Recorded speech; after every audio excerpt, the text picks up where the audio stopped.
Today we're going to talk about music and how music is not just fun, but it's also educational. In our last workshop, or in a previous workshop, we talked about nursery rhymes and the value of nursery rhymes. And music falls into the same categories that nursery rhymes do. They teach phonetic awareness, they teach storytelling, they have the same kind of concepts. But today we're going to move away from those and talk a little bit more about how they can be a little bit more educational. Now, I want you to think of your brain. If you can think right now, think of your brain, and it is divided in two hemispheres. Isn't that interesting? We have a left hemisphere and a right hemisphere.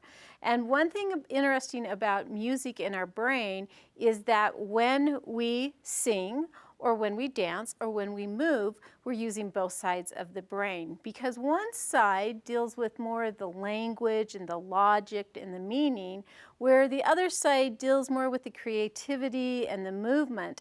And so when we sing and we move, we're taking both sides and we're combining those, and so it's almost like brain food for a child, for them to dance and to move and to sing.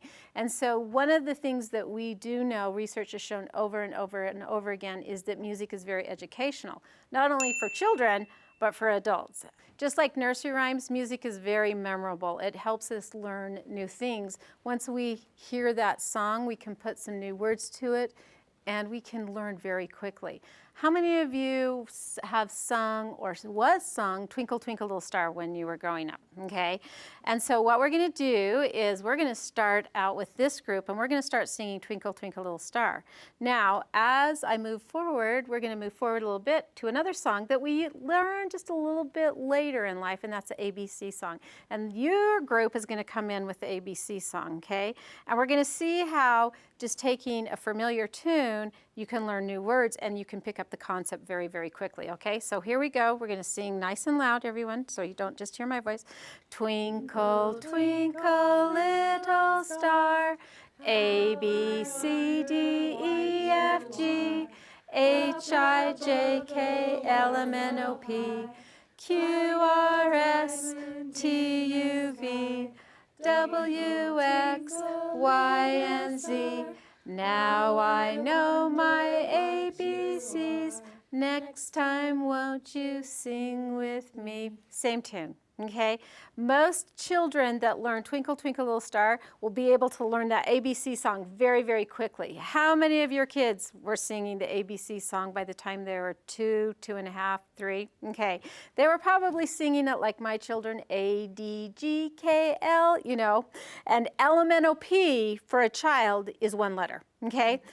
Now I'm going to ask a question. How many of you still sing the alphabet song when you're trying to find those middle letters? I know when I'm standing at them in the mailroom looking for somebody's last name, I start singing that song. Singing helps us remember things. Yesterday, I was driving up to Salt Lake, and all of a sudden this song comes on that I haven't heard for years, and I knew about 90% of the words. Nobody had to tell me them, and my son was like, "How do you know this song?" I'm like, "Oh, I think it's from high school." I mean, that's a long time ago, and I still could remember it. Music is very memorable, and the one thing that we know is that all you need to do is add some new words and use the same tune, and children can pick it up very quickly. And we're going to talk about how music is memorable. Most of you in this room probably grew up with Barney. Okay, many of you remember Barney, watching that as a young child. And Barney was one of the shows that over and over again would take the same tune and then just insert different words to help. And I remember one time, after we have quite a few of those Barney videos and DVDs, my husband said they go to the circus, they go to the zoo, they go to the farm. But it helps children be familiar with that, and then they'll be able to pick up those new concepts very quickly.